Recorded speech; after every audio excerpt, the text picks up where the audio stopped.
اعوذ باللہ من الشیطان الرجیم بسم اللہ الرحمن الرحیم۔ سورۃ الروم مکیہ وہی 60 آیۃ۔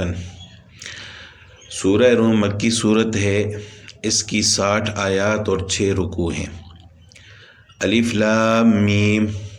یہ حروف مقطعات میں سے ہے، پہلے بھی کئی دفعہ گزر چکا ہے۔ اس کا مطلب اللہ تعالیٰ کے سوا کوئی نہیں جانتا۔ غلبت الروم، رومی لوگ مغلوب کیے گئے، یعنی ان کو شکست ہوئی، فی ادنی الارض قریب کی زمین میں، وہم من بعد غلبہم سیغلبون، اور اس مغلوب ہونے کے بعد ان قریب وہ غالب آئیں گے، فی بضع سنین چند سالوں میں۔ بضع کا اطلاق 3 سے لے کر 9 تک ہوتا ہے، یعنی چند سالوں میں وہ غالب آئیں گے۔ للہ الامر من قبل و من بعد، اللہ ہی کا اختیار ہے پہلے بھی اور بعد میں بھی۔ ویومئذ یفرح المؤمنون، اور اس دن ایمان والے لوگ خوش ہوں گے، بنصر اللہ، اللہ کی مدد سے، یعنی جب اللہ تعالیٰ ان کو فتح عطا فرمائیں گے تو اس دن ایمان والے لوگ خوش ہوں گے۔ ینصر من یشاء، اللہ تعالیٰ مدد فرماتے ہیں جس کی چاہتے ہیں، وہو العزیز الرحیم، وہ زبردست رحم کرنے والا ہے۔ وعد اللہ، اللہ کا وعدہ ہو چکا، لا یخلف اللہ وعدہ، وہ اپنے وعدے کے خلاف نہیں کرتا، ولکن اکثر الناس لا یعلمون، لیکن اکثر لوگ نہیں جانتے۔ یعلمون ظاہرا من الحیات الدنیا، وہ صرف ظاہری دنیا کو جانتے ہیں، اور ظاہری دنیا کے احوال کو جانتے ہیں۔ وہم عن الآخرۃ ہم غافلون، اور آخرت سے وہ بالکل غافل ہیں۔ سورہ روم کا جو شان نزول ہے، اس کا واقعہ اس طرح ہے کہ روم اور فارس 2 مختلف قومیں تھیں۔ روم اور فارس کی جنگ جب ہوئی تو پہلے رومیوں کو شکست ہوئی، اگرچہ یہ دونوں کافر تھے، فارس والے بھی اور رومی بھی، لیکن مسلمان بظاہر روم والوں کے ساتھ دلچسپی رکھتے تھے، کیونکہ وہ اہل کتاب تھے تو دونوں کافر، لیکن فارسی جو تھے وہ آتش پرست تھے، مشرک تھے، اور روم والے نصارہ تھے، اہل کتاب تھے، یعنی روم والے کم از کم مر کر دوبارہ زندہ ہونے پر اللہ تعالیٰ کی ذات پر ایمان لانے والے تھے، اگرچہ ظاہر میں دونوں ہی کافر تھے، لیکن مسلمان اس وجہ سے رومیوں کے تھوڑے قریب تھے۔ تو اسی قدر مشترک سے رسول اللہ صلی اللہ علیہ وسلم نے اپنے اس مکتوب میں بھی کام لیا، جو روم کے بادشاہ کو دعوت اسلام دینے کے لیے بھیجا تھا، کہ تعالوا الی کلمۃ سواء بیننا و بینکم، کہ آؤ ایسے کلمہ کی طرف جو ہمارے اور تمہارے درمیان برابر ہے، یعنی تم بھی مرنے کے بعد زندہ ہونے پر ایمان لاتے ہو، ہم بھی مرنے کے بعد زندہ ہونے پر ایمان لاتے ہیں، تم بھی اللہ کو مانتے ہو، ہم بھی اللہ کو مانتے ہیں، تم بھی آسمانی کتابوں پر ایمان لاتے ہو، ہم بھی آسمانی کتابوں پر ایمان لاتے ہیں۔ تو اسی خط کو بنیاد بنا کر آپ صلی اللہ علیہ وسلم کے قیام مکہ مکرمہ کے زمانے میں فارس نے روم پر حملہ کیا کہ یہ تو مسلمانوں کے ساتھ ملتے جلتے عقائد ہیں ان کے، لہٰذا ہم ان پر حملہ کریں گے اور ان کو شکست دیں گے۔ ان کی یہ جنگ ملک شام کے مقام ازرعات اور بصرہ کے درمیان واقع ہوئی۔ اس جنگ کے دوران میں مشرکین مکہ یہ چاہتے تھے کہ فارس غالب آ جائے، کیونکہ یہ بھی مشرک تھے اور وہ بھی مشرک تھے، اور مکہ کے جو ایمان والے تھے، مسلمان تھے، وہ چاہتے تھے کہ روم غالب آ جائے، کیونکہ رومی جو ہے وہ اہل کتاب تھے، بنسبت مشرکین کے پھر بھی بہتر تھے۔ مگر ہوا یہ کہ اس وقت فارس روم پر غالب آ گئے، یہاں تک کہ انہوں نے قسطنطنیہ بھی فتح کر لیا اور وہاں اپنی عبادت کے لیے ایک آتشکدہ تعمیر کیا، اور یہ فتح کسریٰ پرویز کی آخری فتح تھی۔ اس کے بعد اس کا زوال شروع ہوا اور پھر مسلمانوں کے ہاتھوں ان کا خاتمہ ہوا۔ تو بہرحال جب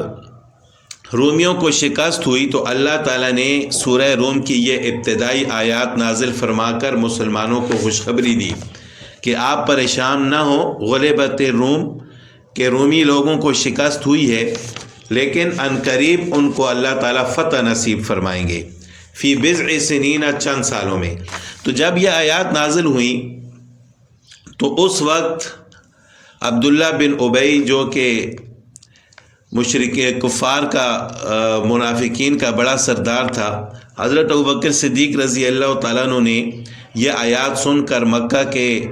بازاروں میں اور ہر جگہ پر اعلان کیا کہ تم لوگ خوش نہ ہو، بلکہ عنقریب اللہ تعالیٰ رومیوں کو دوبارہ فتح نصیب فرمائیں گے۔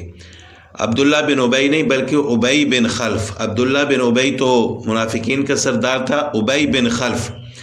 تو جب حضرت ابوبکر صدیق رضی اللہ تعالیٰ عنہ نے اعلان فرمایا تو ابی بن خلف کھڑا ہوا اور اس نے کہا نعوذ باللہ حضرت ابوبکر صدیق رضی اللہ تعالیٰ عنہ کو کہ آپ جھوٹ بول رہے ہو۔ تو حضرت ابوبکر صدیق رضی اللہ تعالیٰ عنہ نے فرمایا کہ میں جھوٹ نہیں بول رہا، اگر آپ نے اس واقعے پر شرط رکھنی ہے تو میں شرط رکھنے کو بھی تیار ہوں۔ اس وقت شرط رکھنا اور جوا وغیرہ یہ سب کچھ جائز تھا، بعد میں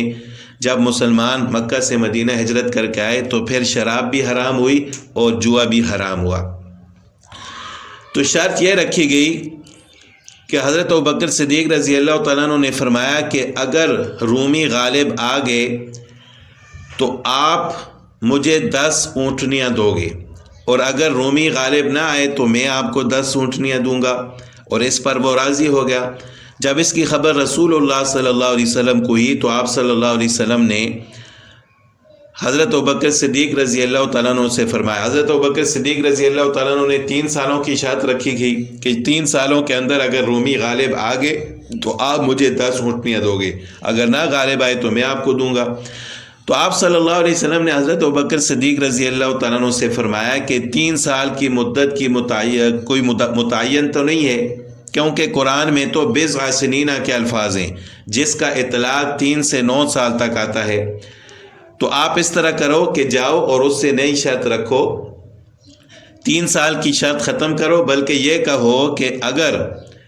9 سال کے اندر یا 7 سال کے اندر رومی غالب آ گئے تو آپ 100 اونٹنیاں دو گے، یعنی اونٹنیاں بڑھا دو لیکن یہ سال کی مدت بھی بڑھا دو، اور اگر نہ غالب آئے تو میں آپ کو، یعنی 9 سال کے اندر غالب نہ آئے تو میں آپ کو 100 اونٹنیاں دوں گا۔ تو اس پر وہ راضی ہو گئے، اس نے کہا ٹھیک ہے، سال کی شرط بھی بڑھا دیتے ہیں اور اونٹنیوں کی تعداد بھی بڑھا دیتے ہیں۔ تو پھر اللہ تعالیٰ نے جب رومیوں کو فتح نصیب فرمائی، جب مسلمان مکہ سے مدینہ ہجرت کر کے آئے، غزوہ بدر ہوا، تو دوبارہ روم بھی فارس پر غالب آ گئے، اور اس وقت وہ شخص ابی بن خلف تو مر چکا تھا، لیکن اس کے جو وارث تھے حضرت ابوبکر صدیق رضی اللہ تعالیٰ عنہ نے ان سے مطالبہ کیا، تو انہوں نے حضرت ابوبکر صدیق رضی اللہ تعالیٰ عنہ کو ان کی شرط کے مطابق 100 اونٹنیاں دے دیں۔ تو اس وقت یہ شرط رکھنا یہ بھی ہے تو ایک جوا کی قسم ہے، لیکن اس وقت جوا جائز تھا، شراب پینی بھی جائز تھی، جوا بھی جائز تھا۔ جب مسلمان مکہ سے مدینہ ہجرت کر کے آئے تو پھر اللہ تعالیٰ نے ارشاد فرمایا کہ یا ایھا الذین آمنوا انما الخمر والمیسر والانصاب والازلام رجس من عمل الشیطان، یہ 7ویں سپارے کی آیت ہے۔ اللہ تعالیٰ نے جوئے کو بھی اور شراب کو بھی حرام قرار دیا۔ اللہ تعالیٰ نے مسلمانوں کو یہ خوشخبری دی تھی ان آیات میں، اور آگے اللہ تعالیٰ نے فرمایا کہ یومئذ یفرح المؤمنون، کہ اس دن مسلمان اللہ تعالیٰ کی مدد سے خوش ہوں گے، یعنی جب اللہ تعالیٰ ان کو رومیوں کو فتح نصیب فرمائیں گے تو ایمان والے اللہ تعالیٰ کی اس مدد سے خوش ہوں گے۔ یعلمون ظاہرا من الحیات الدنیا وهم عن الآخرۃ غافلون اولم یتفکروا، کیا وہ غور و فکر نہیں کرتے، دھیان نہیں کرتے، فی انفسہم، اپنے بارے میں،